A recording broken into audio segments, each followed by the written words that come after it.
Las voces de la muerte. Historia escrita por Álvaro Ramos. Nací y crecí en una pequeña ciudad en el estado de Chiapas. No había mucho que hacer, no había cine, discotecas, tampoco lugares para ir a nadar.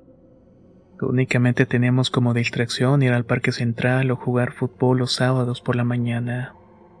Si bien no parece ser un lugar muy entretenido, hubo un evento que paralizó la ciudad durante una semana. El caso no llegó a más porque se tomaron decisiones basadas en los usos y costumbres, lo que dejó aquella incógnita de qué era realmente lo que pasaba por las noches en la 94.7. A mí no me dejaban prender la radio por esos días, pero uno de mis amigos había logrado grabar un fragmento de lo que se escuchaba cuando el programa de Noche Romántica terminaba. Los días pasaban con la calma de siempre, sin grandes eventos, con la única compañía de la estación de radio local, la frecuencia 94.7 FM. Todos los días sonaban las mismas canciones populares y noticias locales. Eran conducidas por don Ernesto, un hombre mayor que había sido locutor de la estación durante décadas. Él daba las noticias de la mañana, las de la tarde y las de la noche, y terminaba su jornada con un programa llamado Noche Romántica, donde de 10 a 12 ponía canciones para gente dolida o enamorada. De las 12 de la noche hasta las 6 de la mañana la radio dejaba música grabada con todo y comerciales, para que la escucharan toda la noche. Era casi música de fiesta la que acompañaba a los taxistas, camioneros y automovilistas que por alguna razón tenían que andar en las noches. Esa radio era la única emisora que llegaba a las casas de los habitantes. No había grandes redes o emisoras urbanas disponibles en la zona, y todos desde los comerciantes hasta los granjeros sintonizaban la estación mientras continuaba con las rutinas diarias. Era una presencia familiar reconfortante. Pero todo eso cambió una noche de octubre. Era una noche como cualquier otro, al menos eso parecía. El viento soplaba suavemente y las calles vacías eran iluminadas solamente por algunas farolas parpadeantes. Don Ernesto, como cada noche, había terminado su programa a las 12 en punto. Había cerrado la transmisión con su característico: "Que descansen bien, pueblo querido. Nos vemos mañana". Apagó los micrófonos y salió del estudio sin imaginar lo que estaba a punto de pasar. A las 12 en punto, la emisora que debía estar reproduciendo la música grabada comenzó a transmitir como si fuera un programa en vivo. Una suave estática interrumpió el silencio de la noche, y de repente una voz femenina surgió entre los ruidos. «Hola, ¿hay alguien ahí?». No era una grabación y en la estación no había nadie excepto un técnico que se encargaba de vigilar que no hubiera un desperfecto, pues nunca tuvieron programación nocturna. Aquellos que estaban despiertos escuchando sus radios de fondo en casa comenzaron a dudar de lo que estaban escuchando. Esa primera llamada fue breve pero clara. La mujer que hablaba parecía confusa. «Estoy perdida. ¿Alguien me escucha?». Nadie en el pueblo sabía quién era ni cómo había accedido a la frecuencia. La radio no aceptaba tampoco llamadas al aire. La extraña transmisión desapareció tan rápido como había empezado. Al día siguiente, los habitantes del pueblo comentaban sobre lo que había ocurrido. Algunos lo tomaron como una simple interferencia o una broma por parte de don Ernesto, pero este no tenía explicación alguna.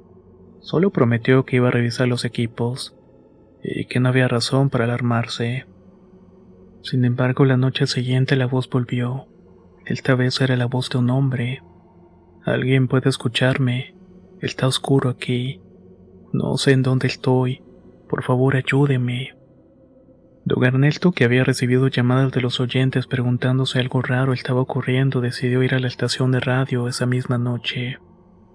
Cuando llegó a la cabina de transmisión, todo parecía normal.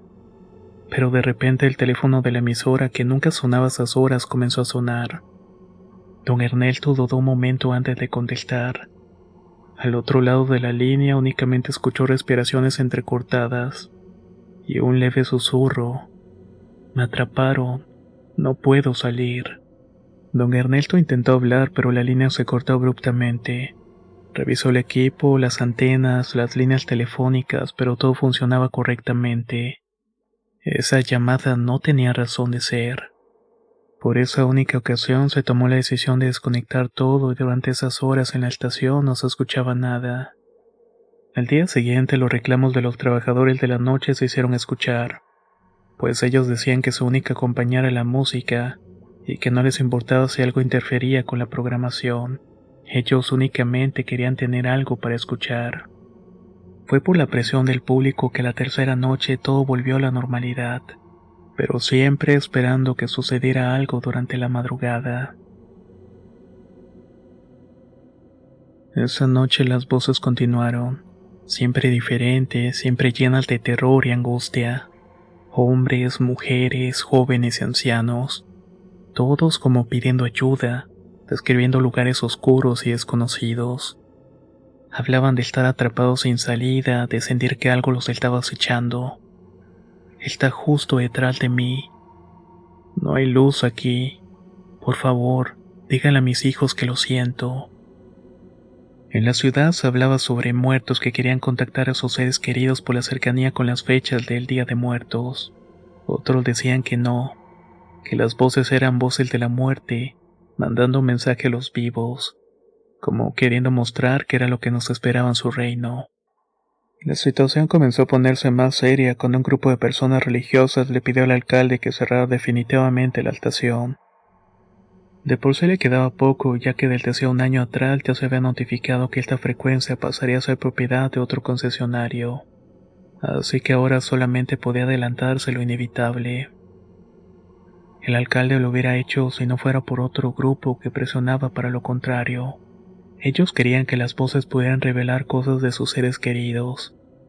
Estaban seguros que se trataban de mensajes y que había que dejarlos hablar. La situación comenzó a tornarse complicada desde el punto de vista político. Por un lado los religiosos, que eran minoría, pero al mismo tiempo eran apoyados por un partido político importante. Y por otro lado la situación de los indígenas que buscaban la forma de comunicarse con sus muertos. A medida que las noches pasaban, las llamadas se volvieron más siniestras. Las voces empezaron a describir detalles que solamente algunos vecinos conocían. Viejos secretos, crímenes olvidados, mentiras no descubiertas. Una de las voces habló sobre un hombre que había desaparecido años atrás, asegurando que lo habían enterrado bajo la vieja iglesia. Nadie en el pueblo había mencionado ese rumor en años, pero los más viejos recordaban la leyenda. Lo más perturbador es que cada historia, cada súplica de ayuda, parecía resonar con una verdad olvidada. La paranoia creció.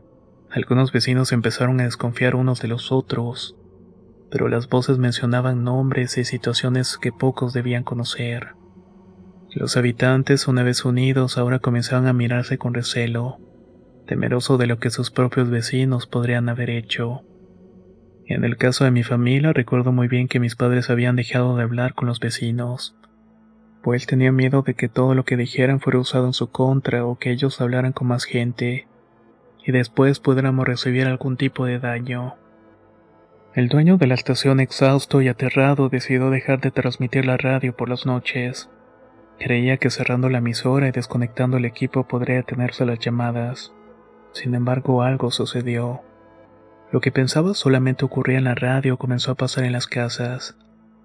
Varios pobladores comenzaron a denunciar llamadas de bromas en las que se les decían cosas horribles, amenazas, reclamos e incluso predicciones de muerte, como si las voces que hablaran antes de la estación ahora estuvieran comunicándose directamente a los teléfonos de los vecinos. Recuerdo que la paranoia era tal que la gente se encerraba en las casas desconectando sus teléfonos, radios, televisores, cualquier aparato que pudiera emitir sonido. Fueron pocos pero muy aterradores días. El pueblo se sumergió en el caos. Nadie sabía quién estaba detrás de las transmisiones, o por qué conocían los secretos más profundos de los habitantes de la ciudad. La última transmisión que se escuchó antes de que la 94.7 se apagara para siempre fue la de un hombre que decía: al final todos nos escuchan, porque al final todos estamos atrapados. Al poco tiempo el lugar donde fue la estación de radio terminó siendo demolido por quienes lo compraron. Ahora en su lugar existe una tienda de conveniencia que por alguna extraña razón que todos parecen entender, tienen al frente un altar con la imagen de San Miguel Arcángel. Todas las noches tienen una veladora encendida y flores. Cada año en el día que celebran al Arcángel, los dueños de la tienda hacen una misa donde invitan al pueblo y regalan comida. También celebran a la Virgen y a San Judas Tadeo. Mucha gente cree que lo hacen para mantener alejados a los espíritus que salieron aquella noche a través de la radio, y que por alguna razón se quedaron ahí tratando de comunicarse con los suyos. De esto que les he contado ya casi nadie habla, pues para evitar que la gente de las ciudades cercanas comenzara a hablar de una supuesta maldición. La leyenda de las voces de los muertos pasó a convertirse en una simple broma, que simplemente fueron personas que habían logrado intervenir la frecuencia. Los más jóvenes ya ni siquiera saben de qué hablamos los más grandes, cuando de repente alguien en alguna conversación recuerda la historia de las voces de la muerte.